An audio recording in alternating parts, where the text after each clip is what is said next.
right, good evening everyone. Welcome to the Town of Paradise August Community Information Meeting. Tonight we will be hearing from 3 speakers, and actually after each section we will be answering some Q&A, so please do put your questions in the comments below and we will do our best to get to them all. A little bit, we have received a lot of questions via email ahead of time, so we're going to do our very best to answer what we can, and for those that we cannot, we will make sure that they are passed to the appropriate people and get them answered for you as soon as possible. With that, I'd like to introduce Town of Paradise Town Manager Lauren Gill.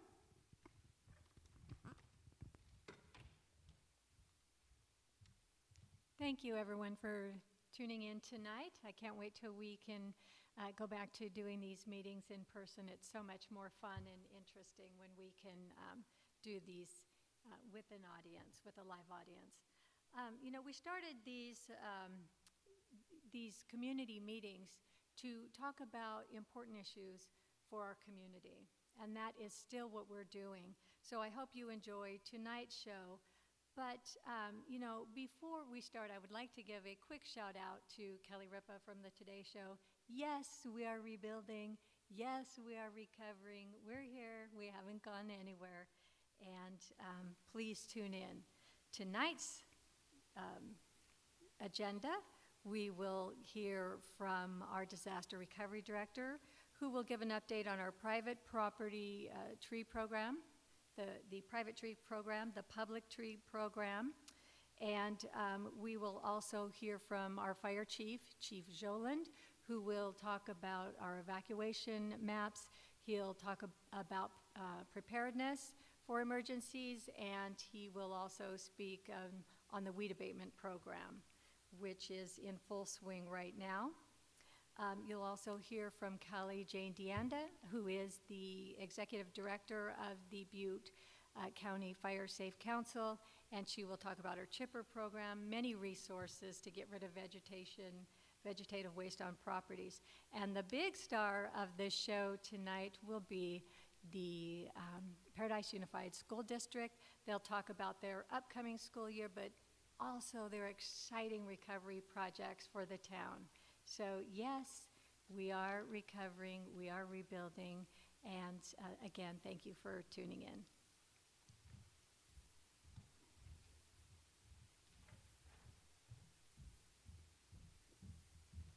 Thank you, Lauren. Good evening. Katie Simmons, Disaster Recovery Director for the Town of Paradise. So I'm going to start with a reminder about the hazard tree removal ordinance, because that is how the tree work is being conducted by the town, county, and the state. So just going to read a really brief synopsis. If you're interested in the entire ordinance, you can find that on the town's website. But the ordinance states that any tree that was fire damaged in the campfire that is in imminent danger of falling onto an eligible road or parcel is a hazardous tree that must be removed to eliminate the imminent threat to the public at large. This ordinance establishes a hazard tree removal program that is mandatory and sets forth the manner in which hazardous trees will be identified and removed. So as a reminder, 99% of the parcels in the Town of Paradise are eligible for these programs. So if you haven't enrolled yet and you own property in the Town of Paradise, we're encouraging you tonight to please go ahead and enroll. So an update on the program. We have Tetra Tech, who is the town's private contractor. We have 6 arborists in the field, and they are first conducting a series of assessments, roadside assessments, of all of the privately enrolled and unenrolled parcels in the town. Starting next week, we're going to move on to the scheduled inspections for those who are enrolled in the private tree removal program. So our 6 Tetra Tech arborists are conducting the assessments in a really efficient manner. So we're having them move essentially from one end of the community all the way to the other. They're going road by road through their assignments, and they're doing a lot of their work on foot.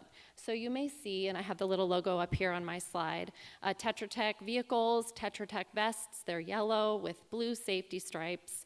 You may see them in the field, and they are taking a look at all of the properties that are, as I said, enrolled in the private program or unenrolled. The great news is that of the 4,900 properties we have assessed to date, Almost 2,400 of those are clear of hazardous trees. So this means that 2,400 families, property owners, are completely done with hazardous trees. So this is excellent news.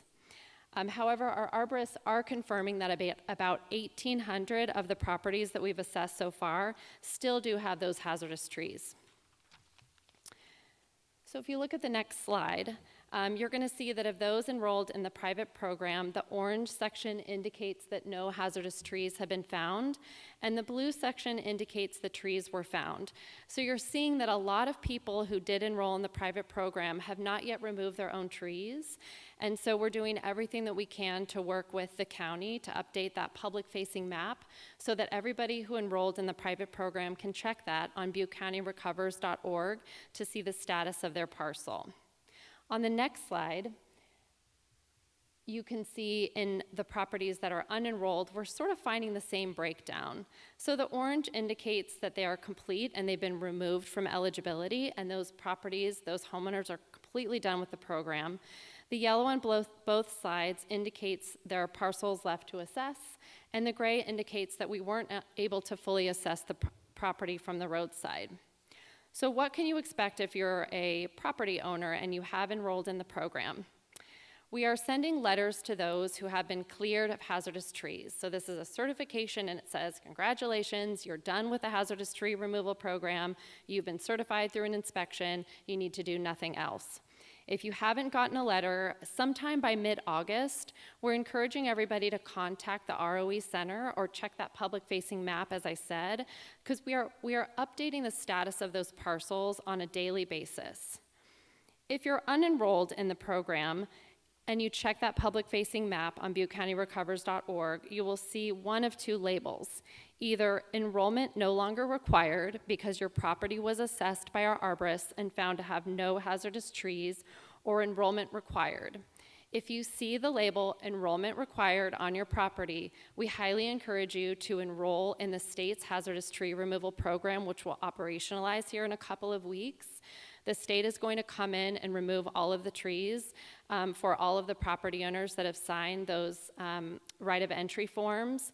And we want to make sure that as the state program comes in, and they're estimating the work will take about 6 to 9 months, we really want to create that great funnel of properties who want to participate in the state program, because soon after they operationalize, they will no longer be taking applications. And we want to make sure as the state program rolls through Paradise that we have as many trees coming down as possible to make the ridge as safe as possible with the removal of those trees. So if you are enrolled in any one of the programs and you haven't called the ROE Center yet to schedule your inspection, we highly recommend you do that right now. I'll give you that phone number. It's 530-552-3030. This phone number is all over our website on buccountyrecovers.org, and we definitely recommend getting in touch with the ROE Center if you have any questions about anything I've said tonight, if you have questions about eligibility, enrollment, the assessment results, if you want to schedule an inspection. They're essentially there to help answer all of your questions. On the next slide, you'll see we have some really exciting building by the numbers that we wanted to share tonight.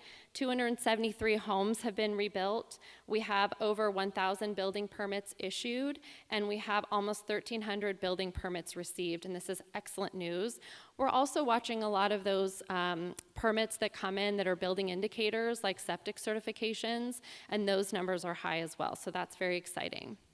On the next slide, you'll see a quick update on one of the many projects that we're working on. So in our last community information meeting, I reported on the fact that we're managing 36 projects. One of the projects is a broadband feasibility study to make sure we have broadband access across the town of Paradise, across the ridge. We are working with the Geographic Information Center with Chico State, so we've signed that contract.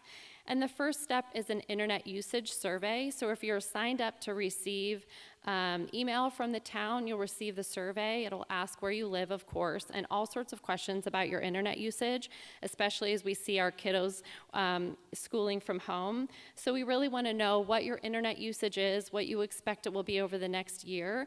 So as we put together a broadband plan for Paradise and the Ridge, it's inclusive of all of your needs. That's my report. Thank you. Questions? Yes, so we do have a few questions. The first one is, what kind of programs do you have besides a government tree removal program? So the Fire Safe Council, and Callie Jane is here tonight, is also working with homeowners on a low-cost or no-cost tree removal program. So perhaps Callie Jane can talk about that a little bit more tonight. But I am recommending calling the Fire Safe Council to ask questions if you have trees that you might not be able to remove or are not eligible for one of the state or private programs.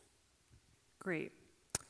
When will we be getting a concrete batch plant here in town to help with the rebuilding and hopefully reduce costs? Yes, so we're very interested in attracting as many businesses that support construction in town. So that is definitely one of them. We're doing a lot of networking and business attraction activities to entice businesses that support construction to Paradise and to the region.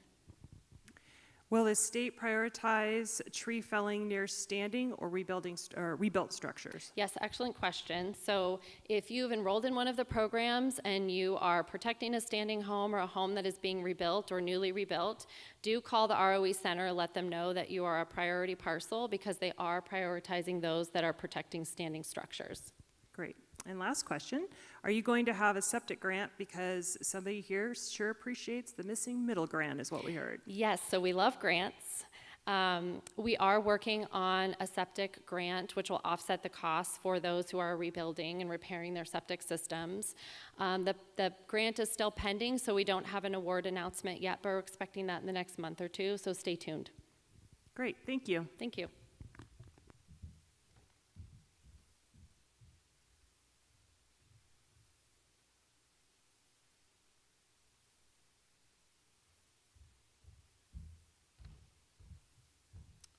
Hi, good evening. Garrett Sholin, Assistant Chief here with CAL FIRE in the town of Paradise. So I'm here tonight to talk about a number of issues, and if we could get to the next slide, we'll get on to them. First is evacuation route maps have been mailed out to the town of Paradise as well as the Upper Ridge community. So you should have received one in the mail, and if you did not, we have 4 locations, the BRC, the town of Paradise, the fire station, and the police station that can hand you a hard copy of one if you need one. So please reach out to them if you don't have one and get those into your homes and review them if you could, please. Next slide. So Defensible Space and our Ready, Set, Go video is still available, so we encourage you to review this with your families and go over what's needed around your home to keep it fire safe for this fire season, and to visit our YouTube at Paradise Fire Department to go over the Ready, Set, Go video so that you know what to do if a fire does come through the community again. Slide. So weed abatement, some numbers are here in front of you and I'll explain them. So the total parcels inspected is 6,258. Parcels with no further action, 650. The re-inspection's been done and completed and they're in the clear. Parcels compliant at time of inspection, 820, meaning that they went in on a first time inspection and 820 of those parcels were good to go. Parcels referred to code enforcement. Right now there are 25 in their shop, and then parcels still needing work is 4,788, and those are those parcels that were in the re-inspection process right now. So as we want to remind folks as they go through and complete their weed abatement, and we appreciate that, the community does, be cognizant on hot and dry days, and mowing before 10 o'clock is preferred. And we are in that situation this week in the next 2 days with some light winds coming. Always use power tools with spark arresters, and consider having some type of hand tool such as a shovel or a garden hose nearby if you are working in the later hours of the morning in case a spark does occur. Slide, please. So fielded a bunch of questions prior to the meeting here, and we've come up with a frequently asked questions document that we'll be presenting and posting on the makeitparadise.org website. And so I want to go over those tonight, and hopefully it'll cover all those questions that came in here. So first of all, how long do I have to clear my property? That's 30 days from the date of the letter, not the date of the inspection. So please look at the date of the letter. How do I know what needs to be done on my property? Compliance is required on the checked items in your letter. So those items that are in that letter that are checked, those are the ones we're looking for compliance in. So I no longer live in Paradise and need to hire someone to do the work. Do you have a list of people I can contact to do the work? And the answer is yes. The list of landscapers who are working in the town of Paradise can be found on the keepitparadise.org website.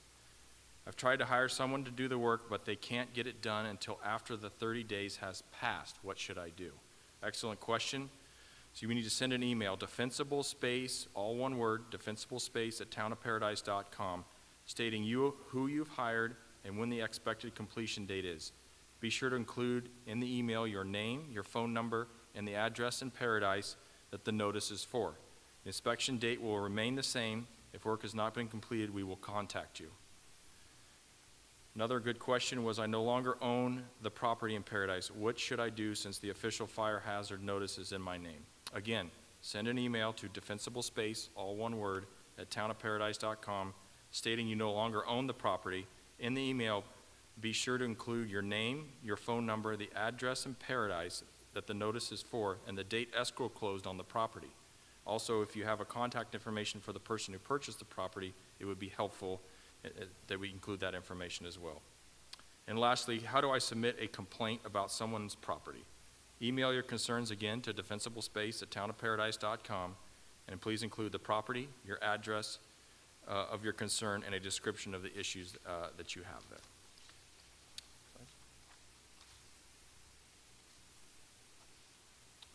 So, questions? Yes, we have a few. When will the town clear the overgrown weeds on the public right-of-ways? So we are working with that. Mark Maddox and I have discussed that, and we've set our priorities based on the evacuation routes and the new mapping that's come out. We've put our focus in on those, but we have not lost sight of the other locations, and I've been working with Callie Jane, and she's going to discuss some of those programs that we're going to be working with the town on. Where do people take their weeds and brush since the town has not opened its green waste yard? The landfill is not supposed to be used for green waste per Cal Recycle's own rules. So I was advised this week that Old Durham Wood is again taking green waste off of Oro Chico Highway, so that would be an alternative location. We have two more. So how come the Memorial Trail has not been cleared of vegetation? I know a little bit of work has been done, but my understanding was that weeds and anything dead was going to be cleared from edge to edge. Correct, and that is in progress. And so we've reprioritized on the evacuation routes to complete them first to ensure the citizens are safe, and then we'll get back on that with Mark Maddox and his crew. Great. And then the last one is I was sent a notice of violation for weeds that are actually located in the public right-of-way. We do not own that property. What should I do? So again, the defensible space at Town of Paradise, and email that information so that we can capture it. That helps us. There's a lot of questions that come in and prioritize our needs for the day and get out and help the public best we can. Thank you. All right, have a good day.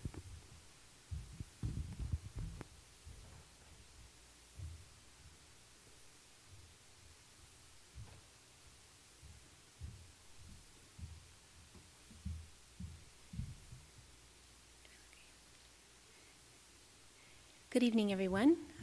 Callie Jane DeAnda here to share some updates from Butte County Fire Safe Council on our efforts to help with campfire recovery here in the town of Paradise, as well as throughout the campfire footprint. The first thing I have to share with you is the update on our chipper program.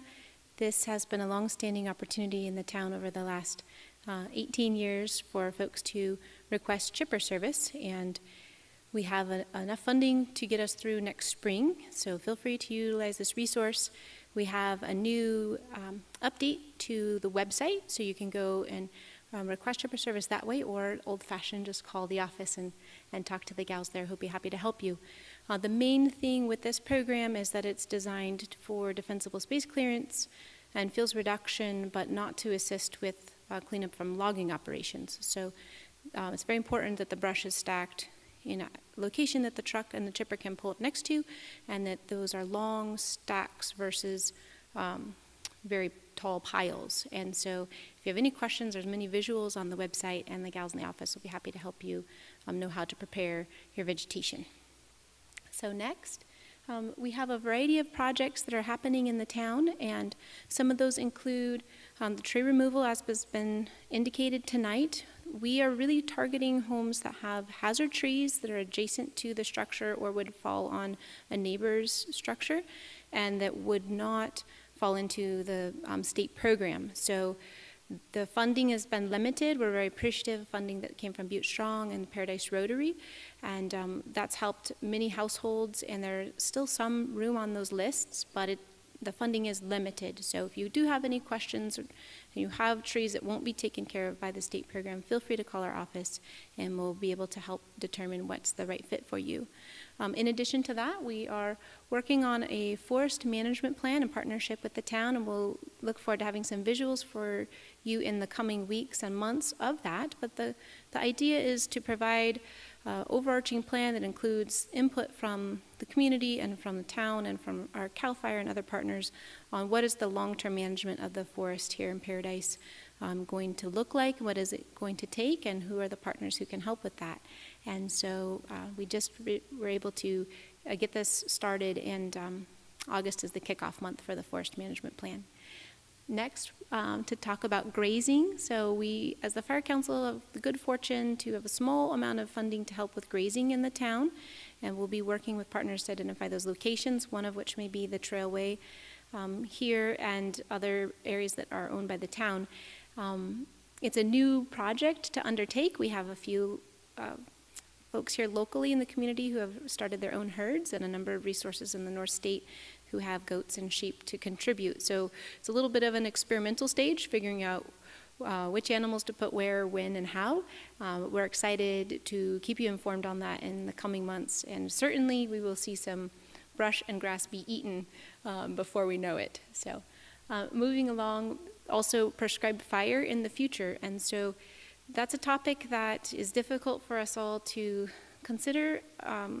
We know that we have been told prescribed fire took place in California for hundreds and hundreds of years, and it's an important tool, but we all know that there's a serious risk involved. And so we as the Fire Council have included a project in partnership with CAL FIRE as appropriate, that they would be in the lead of a prescribed fire operation, and that's going to be designed and planned in the southern part of the ridge outside of the town limits, and many of you may have received letters requesting your permission to participate in that. It's called the Vegetation Management Program, and much of that information is available online, and again, you're welcome to call the office and find out more. Next slide. And lastly, I wanted to share with you that we do have an extensive library and catalog of information about controlling broom. There are the three vicious species of broom, Scotch, French, and Spanish, and unfortunately they are probably one of our biggest hurdles in vegetation management here in the town and in the footprint. And so if you have any questions or need any help understanding next steps with broom removal, feel free to check out the website or call the office staff. We can come out and meet in a COVID-safe environment and talk with you about your strategies for broom removal. And that'll be the wrap for me. Great.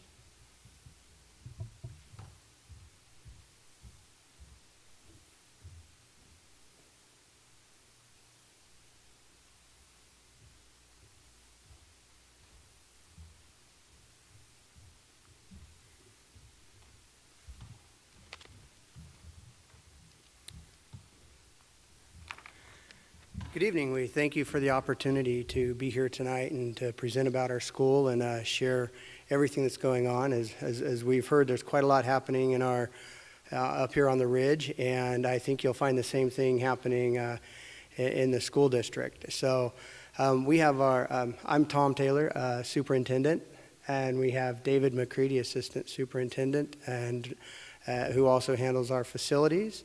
And we have Bill Sherritt, one of our board members, here with us tonight. So we're going to be talking about a couple different things tonight. One of them is, of course, the reopening of schools and what that's going to look like and what can be provided for our families. And then a second piece, equally as exciting, is talking about our construction that's going on. And when I say construction, there's a great deal just within our district. I think there's about 23 major projects, and you're going to hear about a number of them tonight. So just to start off, we'll start off with the reopening of schools. Go ahead. So I want to share a little bit about the planning. When we initially started thinking about the planning of schools, we were thinking that we were going to be able to go to a 5-day-a-week model. And of course, that's what everybody wants. And when I say everybody, I think that speaks for parents, staff, and everybody. The planning initially started working with Butte County Office of Education, superintendents throughout the county, as well as Butte County Department of Public Health. We also took took surveys from our families. We got surveys from staff, and we also developed a committee that was staff and families. I think there was about 53 people on that committee. And as I said, we were initially talking about a 5-day-a-week model because we believe, number one, that's best. Number two, that when it comes to safety, that was the one that we had probably the biggest thing to prepare for. So we did come up with a 5-day-a-week model. We shared that for a short bit with the community. And a couple weeks later, we then had the announcement that our county was put on the monitoring list in California. So that obviously changed everything. We knew all along that that could be a possibility, and in our plan, we actually had multiple steps. We had the 5-day-a-week model, we had a hybrid model, and we had also what it would look like to go full distance learning. Full distance learning was really our last option because that means we couldn't meet face-to-face with kids, but as we all know, that's where we ended up. So what we heard from families when we talk about our distance learning, we heard from families very strongly that they wanted to be with at the schools 5 days a week. But what we heard from the families as far as distant learning is that they needed better communication and more communication from us. They needed consistent schedules. They needed more structure and less platforms to be dealing with. And by that I mean there's Google Classroom out there, and there's many different ways that teachers can communicate. So we tried to narrow those down within our plan. So, next slide. One of the key things in reopening of the schools was that we needed to focus on relationships. And that is to really support the social emotional learning piece for our kids. And what does that look like virtually? It's not an easy thing to do. It's much easier to build a relationship when you can talk with somebody face to face.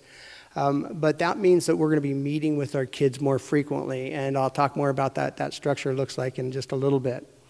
We also know that we need to make up for lost learning.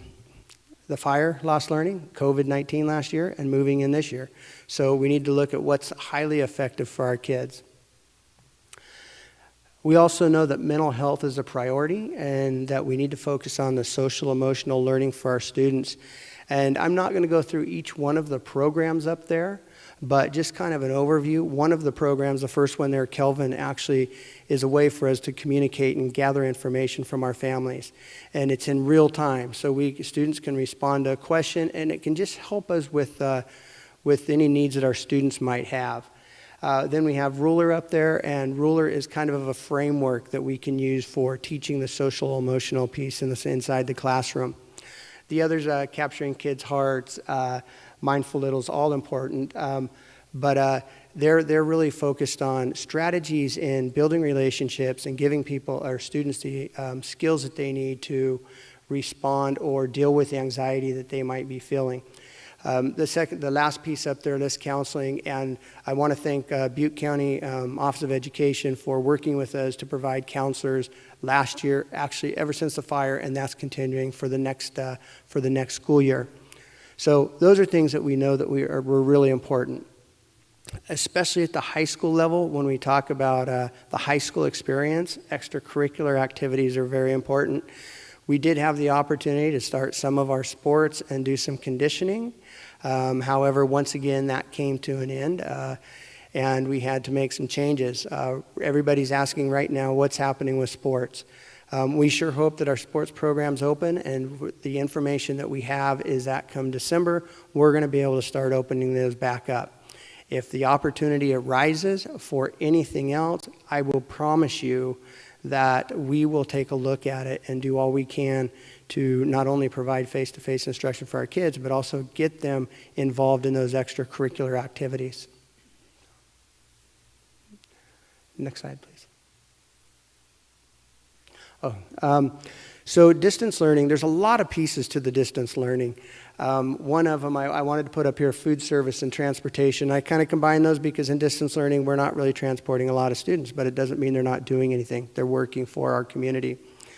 In 2021, we will continue to offer meals, and they will be made available at the sites, so our families will be able to pick them up at sites. Currently, if there's an issue with getting meals, getting to the site, if somebody reaches out to any of us within our school district, we'll be happy to find a way that we can provide meals for them.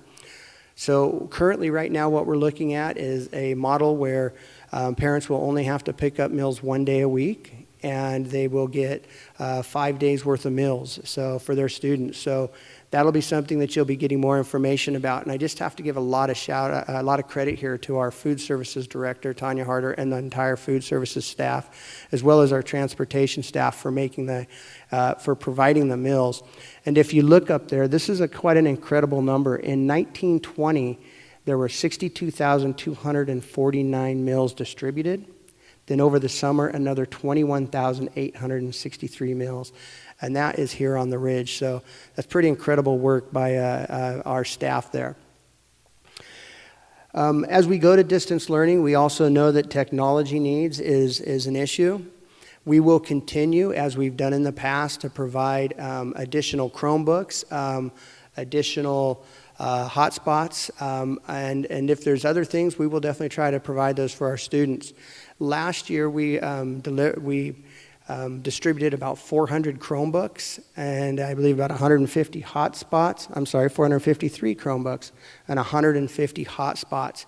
We are prepared to do the same and even more last year. We could have distributed more last year. One thing that we did is we had one carrier last year, and it's paradise. Sometimes a hotspot may not work in one area when it works in another.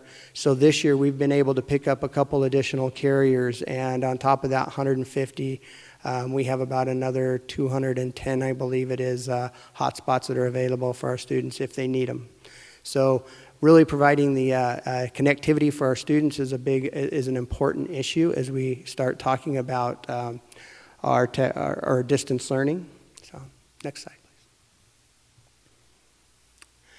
I'm going to back up for just a moment.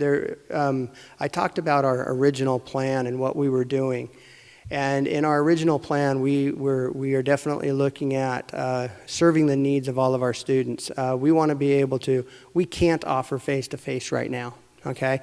But we do have a distance learning plan that we're trying to make as much like the normal school as we can for our students. We want them to feel that normalcy. We want them to get connected with students. We want them to get connected with their teacher. We also have a plan for students who may not have connectivity, where we can offer some packet work. It's our independent study program. And we also have, for those students that don't feel like the distance learning meeting with a whole group is for them, we have our e-learning program, and it's more of an individualized strictly online program. Definitely needing connectivity for that program as well as our distance learning. But we really want to get that message to people that we are here to provide the service we need to for our community. So if there's a question, please reach out to us and ask us. So what is distance learning going to look like for the majority of our students when they select our distance learning model? At the TK 6th grade level, the teachers said and staff said we need to provide a quality standards-based program. We need to make up for lost learning. So what they've done in recognizing all the needs for the requests of the parents, they also have provided structured daily schedules. So you're going to be receiving information about your child's school day and what it will look like.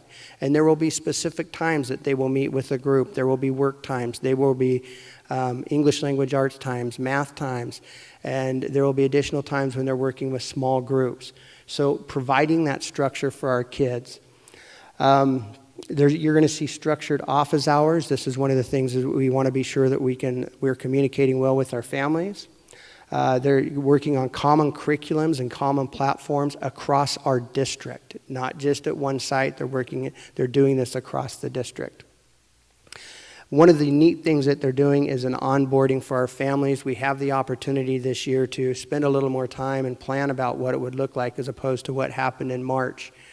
But at the TK6 level, these parents are going to have meetings with the teachers, so in small groups. So for the first couple days, there will be appointment times where groups of families will virtually meet with the teacher, and that teacher will be able to spend just time with those 5 or 6 families, whatever it may be, help them start with the process, tell them what their structure is going to look like, help them get online with any of the programs that they're going to be working with. So really give them a structure and lay it out very clearly so it's very easy for parents and students to follow.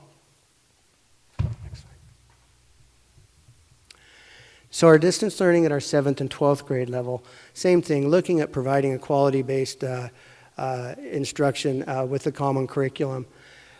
Teaching will take place through virtual classrooms.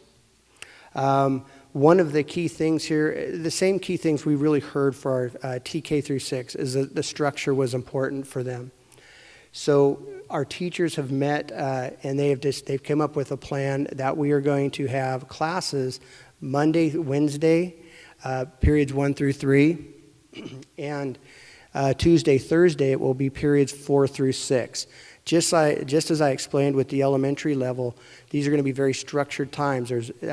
There's teacher instructional time built into this, there's student work time, and there's teacher work meeting hours provided for the students and the parents.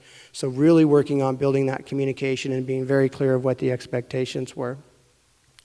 I've mentioned the effective daily communication. Teachers will be putting all of their work on Google Classroom, so that will be the platform that they are providing. And we will have parents will have the opportunity to go on to Google Classroom, see what was assigned that day, and they will also be able to look through areas and find out what grade their student is receiving, or look at attendance. So that's going to be real important. So once again, the opportunity to communicate with our parents and be sure that we're providing the structure that they need so they can follow what their student is supposed to be doing. At the 7-12 level, I mentioned about the extracurricular activities, and when we talk about the high school, I mentioned the high school experience, and so much of that goes back to the building of relationships with our students and our teachers. And by providing that structure, the required time when they're supposed to be there, we expect students to be there. There's roles going to be taken, and they're going to be able to have whole group discussions with their teachers and with their fellow classmates. One of the things that I'm very excited about is what our teachers are just doing, because they want to be sure that our students get as much as that real high school experience as they can. An example of this is I received an email from one of our staff and from our link crew leader, and she wanted to, actually the two of the teachers both wanted to have face-to-face interaction with their kids. I had to tell them no, unfortunately, but they wanted to meet with their kids to do a tie-dye shirt. This was not an option, so what did they do? They came up with an alternative plan. They packaged up items for the students along with the shirt. The students are coming to the site to pick it up, and then the students are going to be able to go home and do their tie-dye shirt. So those activities, definitely trying to do as much as possible with our students just to keep them engaged and feeling that high school experience.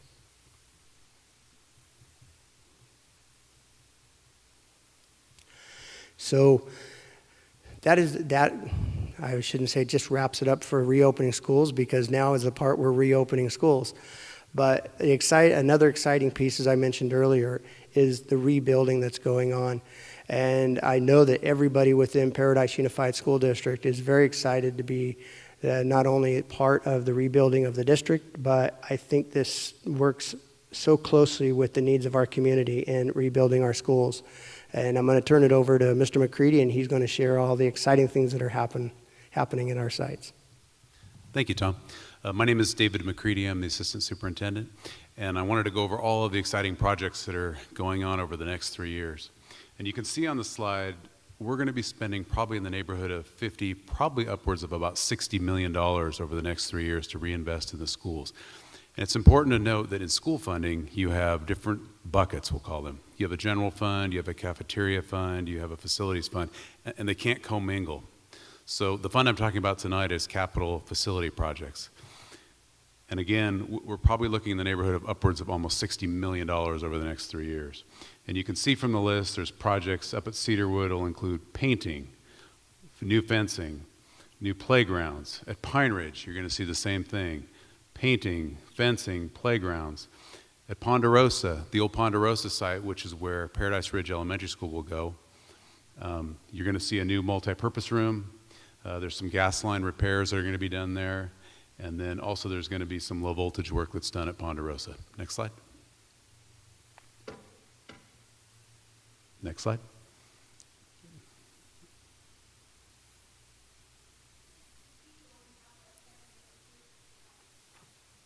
Oh, okay.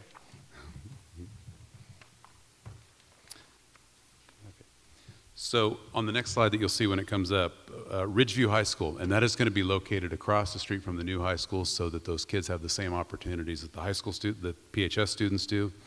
And at the new high school, at Paradise High School, there's construction going on right now with the new gym. This is very exciting. It's being placed down at where the lower tennis courts were. This gym will accommodate 1,175 students that can all sit at the gym at the same time. It is a very large gym. It is in the neighborhood of over almost 12,000 square feet. And it is literally probably about 60% larger than the old gym. The what? Oh, there we go. The second project that's going on at the high school is the classroom and administration building. So when you're looking at the high school, and I can ask these fine gentlemen here who both graduated from Paradise High School, has anything changed? And they will tell you, no, not much. So one of the big projects, probably the crown jewel of that school, is going to be a new 20 classroom building that will be right up front. They will be, in this phase, they'll be removing the administration building, and then there'll be a 2-story, 20 classroom facility that's going to come right there. You don't see it tonight, but we have some new renderings we can show later, is this career technical education. That will go where those other finger wings are. When you're trying to go down to the the football field, those wings will be removed and the new CTE building will go there. Science classroom modernization. They're going to be remodeling all of those science classrooms so that they're state of the art. The old gym, there's going to be modernization stuff, remodeling that's going on there. The cafeteria student union, and you'll see that in some of the artist renderings.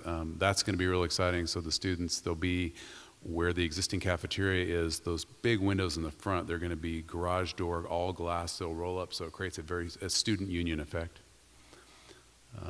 The softball field.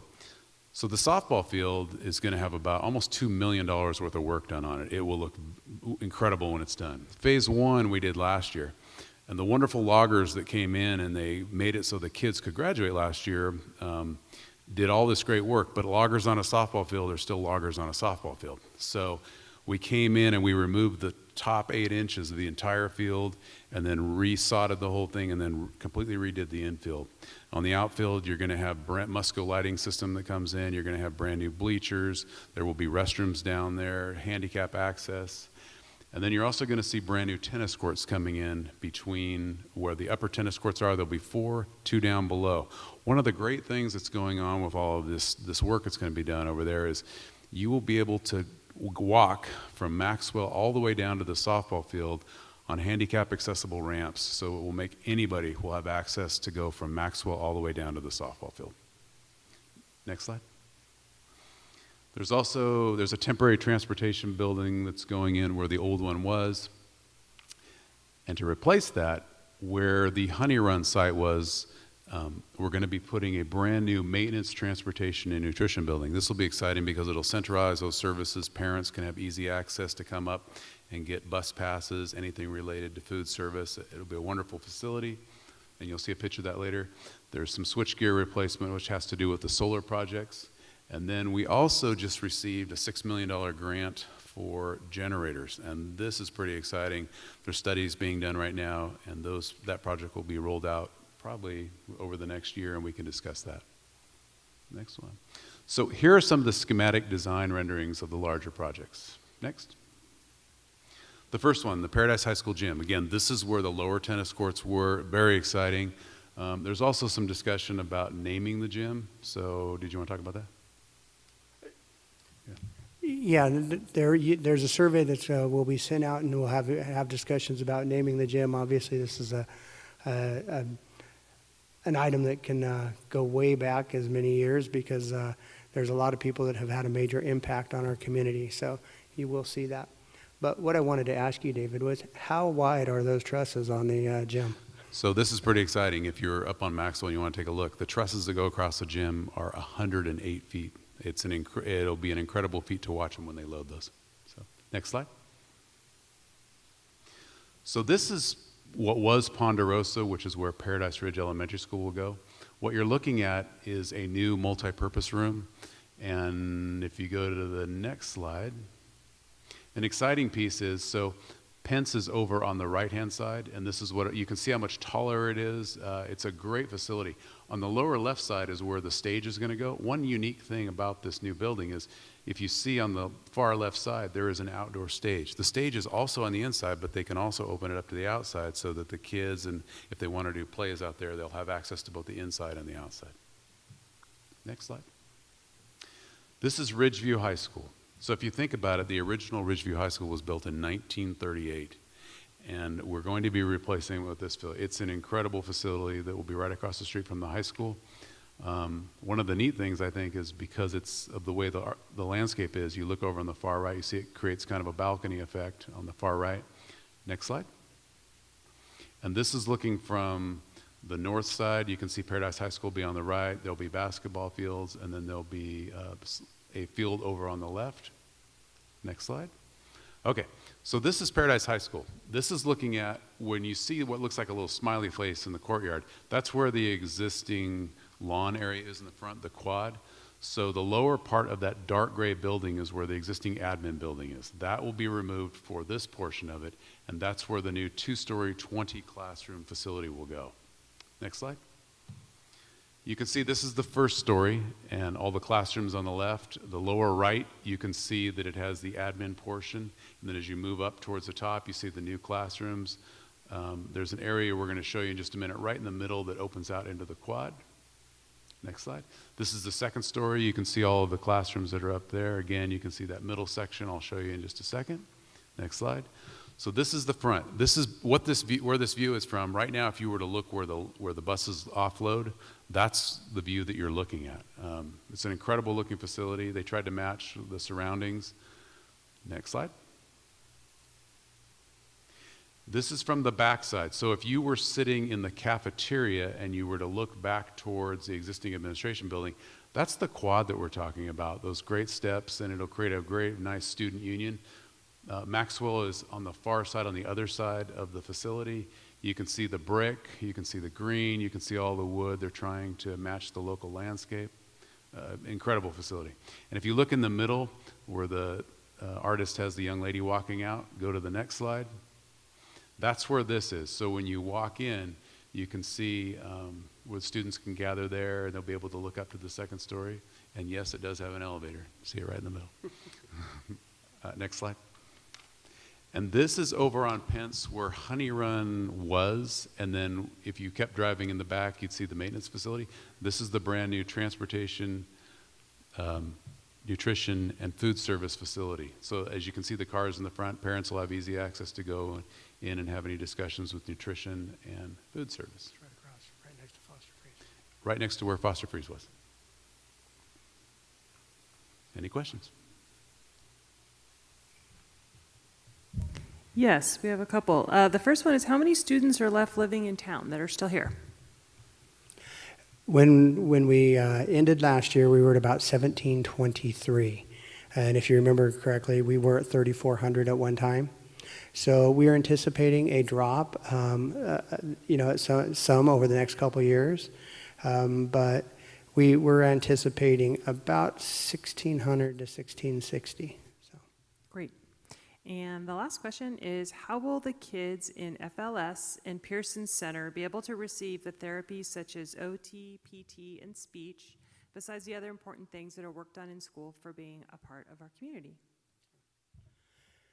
One of the things that we have designed into the plan this year is that we're really focusing on that virtual face-to-face. So it's those meetings with our actual staff, and those can take place a couple different ways depending on really the need of the student. If an example, if it was speech, you might be using text-to-speech, something like that. If it was OT, occupational therapy, it could be that they are working with the teacher while they're doing some exercises, stretches, whatever it might be, and a very similar thing for any of our adaptive PE classes or students. Great. Thank you. Thank you all. Thank you.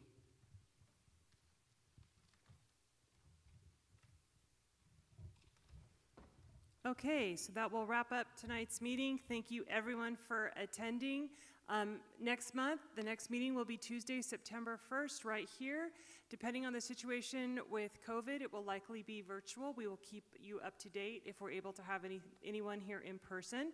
For those of you that had very specific questions regarding your properties, especially regarding tree felling, those have been forwarded to the Tree ROE Center, so you can expect to get an answer soon from them.